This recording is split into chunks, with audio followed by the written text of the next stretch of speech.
آج ہم جس کتاب کا ریویو کرنے جا رہے ہیں اس کتاب کا نام ہے فقہی قواعد کا تحقیقی مطالعہ۔ اس کتاب کے مصنف ہیں مفتی شاد محمد شاد صاحب۔ ان کی یہ کتاب فقہ کے طالب علم، اصول فقہ کے طالب علم، پاکستان میں جتنے دینی مدارس ہیں ان میں پڑھنے والے تخصص کے طلباء، اور اس کے علاوہ ویسے ہی فقہ اور اصول فقہ ہمارے ہاں درس نظامی میں پڑھایا جاتا ہے، لاء کے جو اسٹوڈنٹس ہیں ان کے لیے بھی بہت اہمیت رکھتا ہے، ججز کے لیے بہت اہمیت رکھتا ہے۔ فقہ حنفی کو سمجھنے کے لیے یہ کتاب ایک بنیادی کتاب ہے، اور اس کتاب کی کئی خصوصیات ہیں۔ یہ اصل میں ان 99 قواعد کی تشریح ہے جن 99 قواعد کو بہت سی فقہی کتابوں بلکہ بہت بڑے بڑے متون کا خلاصہ قرار دیا گیا ہے۔ اور اصل میں جب ہمارے طلباء تخصص فی الافتاء یا تخصص فی الفقہ الاسلامی کرتے ہیں تو ان کے لیے یہ ضروری ہوتا ہے کہ وہ جہاں پہ افتاء کی تمرین کر رہے ہیں، جہاں پہ فقہی جزئیات پڑھ رہے ہیں، اس کے ساتھ ساتھ وہ فقہی بنیادی قواعد، اساس، ان کی بنیادیں اور جو بنیادی فقہی اصول ہیں ان کو بھی یاد کریں۔ تو الحمدللہ جامعۃ الرشید میں اس کے ساتھ ساتھ دیگر جو ہمارے تخصص پڑھانے والے شعبہ جات ہیں وہاں پر طلباء کو 99 قواعد فقہیہ زبانی یاد کروائے جاتے ہیں تاکہ زندگی میں جب بھی کوئی نیا مسئلہ ان کے سامنے آئے تو وہ ان قواعد کی روشنی میں اس کا حل تلاش کر سکیں۔ لیکن یہ جو کتاب ہمارے پاس موجود ہے یہ بہت اہمیت اس اعتبار سے بھی رکھتی ہے کہ سب سے پہلے نمبر پر یہ کتاب تحقیقی اصولوں پر لکھی گئی ہے، یعنی تحقیق کا جو اصول ہوتا ہے، ریفرنس جس طرح سے دیا جاتا ہے اور مختلف کتابوں میں سے کھنگال کر جب کوئی بات لکھی جاتی ہے تو ظاہر ہے اس کی جو اتھینٹیسٹی ہے، اس کی جو درجہ استناد ہے وہ کہیں زیادہ بڑھ جاتا ہے۔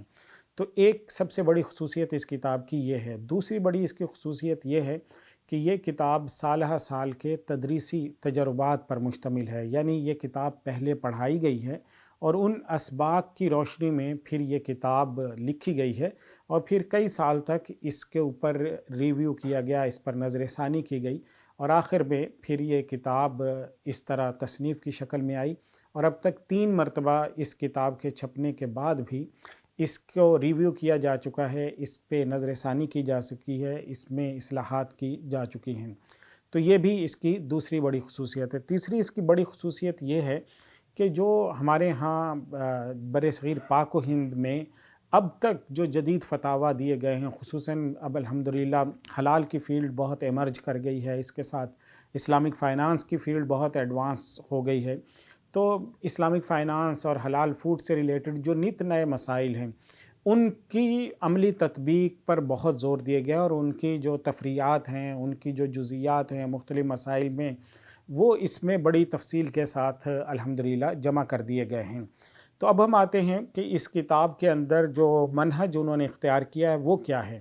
تو بنیادی طور پر 5-6 بڑے حصے اس کتاب میں ہمیں نظر آتے ہیں۔ جب بھی وہ کسی قاعدے کو، فقہی قاعدے کو لیتے ہیں تو سب سے پہلے اس فقہی قاعدے کے جو مترادفات ہیں، تعبیرات ہیں، مختلف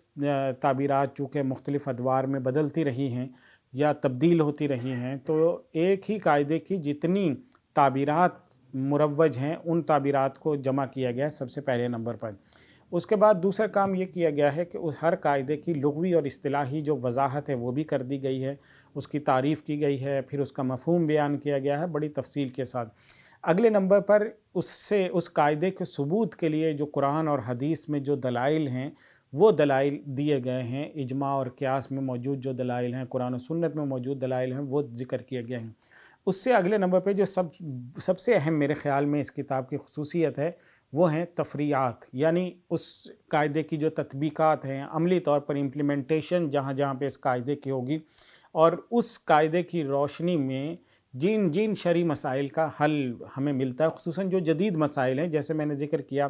حلال فوڈ سے ریلیٹڈ جو ایشوز ہیں، اسی طرح سے اسلامک فائنانس سے ریلیٹڈ ایشوز ہیں، اور جو کرنٹ سینیریو میں جو اہم مسائل ہیں ان کو پھر موضوع بحث بنایا گیا، اور سب سے آخر میں ہر قاعدے کی تشریح میں مستثنیات بھی ذکر کیے گئے ہیں، یعنی اس قاعدے کا جو اطلاق ہے یا امپلیمنٹیشن ہے وہ کہاں کہاں پہ ہوگی اور کون کون سی جگہ ہیں جہاں پہ یہ امپلیمنٹ نہیں ہوگا، اور وہ شرعی مسائل جو اس قاعدے کے دائرہ کار سے خارج ہیں یا باہر ہیں وہ کون کون سے ہیں۔ تو یہ ماشاءاللہ اس کا بھی بہت التزام کیا گیا ہے، اکثر جگہ پر اس کو ذکر کیا گیا ہے۔ اچھا، اس کتاب کے جو مصنف ہیں ان کے احوال کی طرف ہم آتے ہیں، لیکن سب سے پہلے جو کتاب ہے ماشاءاللہ بہت تفصیل سے، جیسے میں نے ذکر کیا کہ تحقیق کے اصولوں کے مطابق، اور اس کی جو ترتیب اور تنسیق ہے وہ بہت خوبصورت ہے۔ اور سب سے پہلے ابتدا میں کتاب میں آپ دیکھیں گے کہ جو قواعد فقہیہ ہے اس کا جو تاریخی پس منظر ہے اس کا ذکر کیا گیا ہے، اور پھر جو قواعد فقہیہ پر لکھی گئی عربی زبان میں کتابیں ہیں، اردو زبان کے اندر کتابیں، ان کا تعارف کیا گیا ہے۔ اور جہاں سے یہ بحث شروع ہوتی ہے، مجلۃ الاحکام العدلیہ جو خلافت عثمانیہ کا ایک شاہکار ہے، عثمانی بادشاہ عبدالعزیز الاول کے دور میں جو لکھی گئی تھی، تو اس مجلۃ الاحکام العدلیہ، پھر اس کی جتنی بھی شروحات لکھی گئی تو ان تمام کا متعارف بھی دیا گیا ہے، سن وائز اس کی ترتیب لگائی گئی ہے۔ پھر ساتھ میں جو اردو زبان میں قواعد فقہیہ پر اب تک کام ہوا ہے اس کا بھی جائزہ لیا گیا ہے۔ تو اس قواعد فقہیہ کے اوپر یہ ایک زبردست دستاویز ہے، اب تک کے جو قواعد فقہیہ پہ کیا گیا کام ہے اس کا خلاصہ بھی ہے، اور یہ کتاب آپ کو قواعد فقہیہ پر لکھا گیا جو اب تک کا جتنا بھی ذخیرہ ہے، جتنا بھی رچ ہمارا فقہی مواد ہے، اس تمام کو سمرائز کرتے ہوئے سب کو اپنے اندر سموئے ہوئے آپ کو ملے گی۔ ایک مثال میں یہاں پہ ذکر کرنا چاہوں گا کہ اگر آپ اس کتاب کو کھولیں تو اس کتاب میں مثلاً جہاں پہ الضرورات تبیح المحظورات، اس قاعدہ فقہیہ کی تشریح ذکر کی گئی ہے، تو وہاں پہ جس طرح ترتیب میں ہے کہ سب سے پہلے اس کے مرادفات ذکر ہوئے ہیں، پھر اس کا لغوی اور اصطلاحی مفہوم بیان کر دیا گیا، پھر اس کے بعد ضرورت کی مختلف اقسام بیان کی گئی، اور ہر جگہ پہ حاجت، ضرورت یا جتنی بھی بحثیں ان میں ذکر کیے گئے۔ تو ہمارے ہاں عمومی طور پر جو کتابوں میں جب بات آتی ہے تو ضرورت سے متعلق 2-3 چیزیں ہم ذکر کرتے ہیں کہ اس ضرورت کا تحقق ہو چکا ہو، ضرورت شدیدہ ہو، اور اس کی جو ہے تصدیق وہ کوئی ڈاکٹر حاذق طبیب بھی کرے، خصوصاً جو تداوی بالمحرم کا مسئلہ ہے حلال فوڈ سے ریلیٹڈ، کہ حرام چیزوں سے ہم جب علاج کریں گے تو وہ کیسے کریں گے، تو اس میں 2 شرطیں ہی عمومی طور پر بتائی جاتی ہیں۔ سب سے پہلی شرط یہ بتائی جاتی ہے کہ جو ایک کوئی جو حاذق طبیب ہے وہ اس کی تصدیق کر دے کہ بھائی اس کا علاج اس میں ہے، اور دوسرے نمبر پر جو وہ بیماری ہے وہ اتنی شدید ہو کہ اب اس کے لیے جو اس کی جو علاج ہے وہ اس کے بغیر میں اس شخص کو چین نہ آتا ہو یا اس کی جان جانے کا خطرہ ہو۔ لیکن یہاں پہ اگر آپ کتاب کھولیں گے تو اس میں ضرورت کی 7 شرائط لکھی گئی ہیں۔ پہلی یہ کہ جان یا عضو کا خوف ہو، ضرورت فی الحال پائی جائے، جائز وسیلہ نہ ہو، فائدہ اس دوا سے یا اس چیز سے یقینی ہو، اور بڑے ضرر کا ارتکاب نہ کیا جائے، چھوٹے ضرر کو اختیار کیا جائے، اور بقدر ضرورت حرام کا ارتکاب کیا جائے، اور گنجائش وقت ضرورت تک ہوگی۔